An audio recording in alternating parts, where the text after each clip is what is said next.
मनुष्य का शरीर उसकी संपत्ति भी है और मर्यादा भी।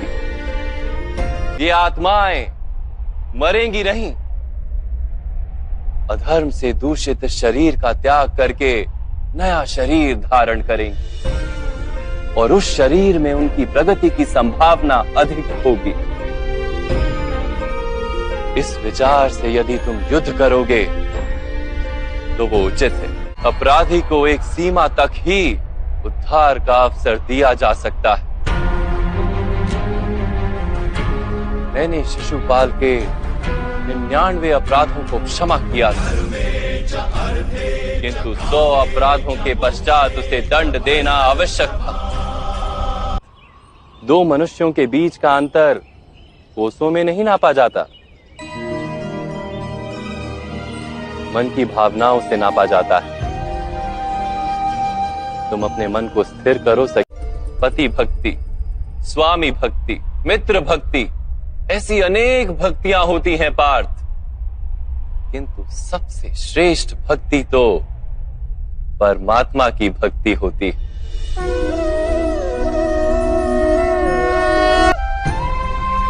मनुष्य जिसके प्रति समर्पित होता है उसी के रूप में ढलने लगता है। उसके मन में कोई संदेह, कोई प्रश्न जन्म नहीं लेता। वास्तव में समर्पण का अर्थ होता है अपने आप, अपने मन, बुद्धि, ज्ञान को, इच्छा को, आशा को, अपनी भावनाओं को, अपना सब कुछ किसी को अर्पण कर देना। और ऐसे समर्पण को भक्ति कहते हैं।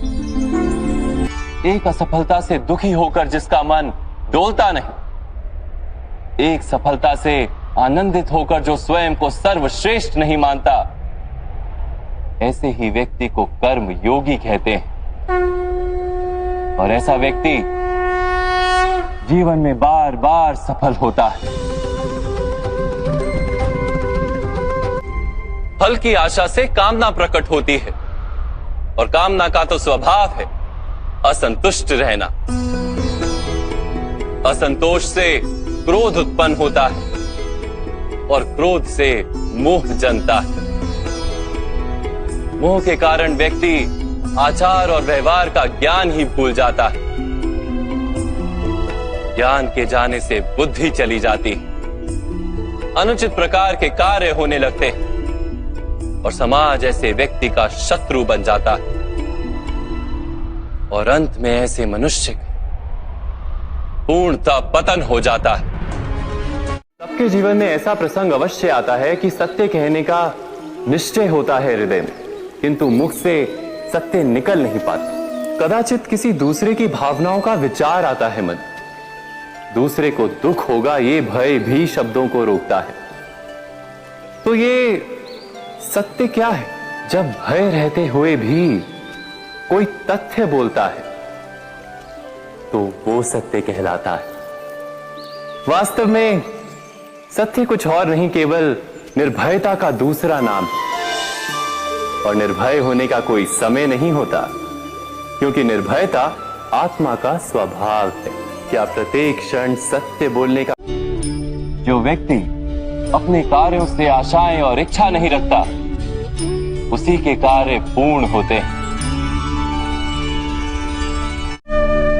जो मनुष्य अपनी संतानों का चरित्र निर्माण उचित रूप से करता है, संतानों को प्रेम और धर्म के संस्कार देता है, उसकी संतानें भी मनुष्य को प्रेम और सुरक्षा अवश्य देती। निर्णय के क्षण में हम सदा किसी अन्य के सुझाव, सूचना, मंत्रणा या परामर्श को आधार बनाते हैं और हमारे भविष्य का आधार हमारे आज लिए गए निर्णय के ऊपर होता है। सबका अनुभव है कि भिन्न भिन्न लोग एक ही स्थिति में भिन्न भिन्न परामर्श देते हैं।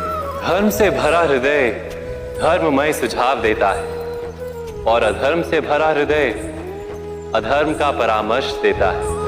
अर्थात किसी का सुझाव अथवा परामर्श स्वीकार करने से पूर्व स्वयं अपने हृदय में धर्म को स्थापित करना क्या आवश्यक नहीं? स्वयं विचार, जिस प्रतिज्ञा से सारे समाज को लाभ, उसका मूल्य अवश्य। किंतु जिस क्षण मनुष्य की प्रतिज्ञा, उसका निर्णय सारे समाज को हानि पहुंचाने लगे, उसी क्षण उस प्रतिज्ञा को तोड़ना अनिवार्य हो जाता है महामहिम। जब जब पाप के सामने मनुष्य अपनी शक्ति की आखिरी बूंद तक युद्ध करता है, तब उसकी रक्षा के लिए ईश्वर चमत्कार करते ही सुख दुख को समान मानकर लाभ हानि जय पराजय का विचार किए बिना यदि तुम युद्ध करोगे कौन्तेय, तो तुम पाप के भागी नहीं बनोगे। वर्तमान में जीना सीखो, अपना कर्म करो और ईश्वर की योजनाओं को ईश्वर के पास ही रहने दो।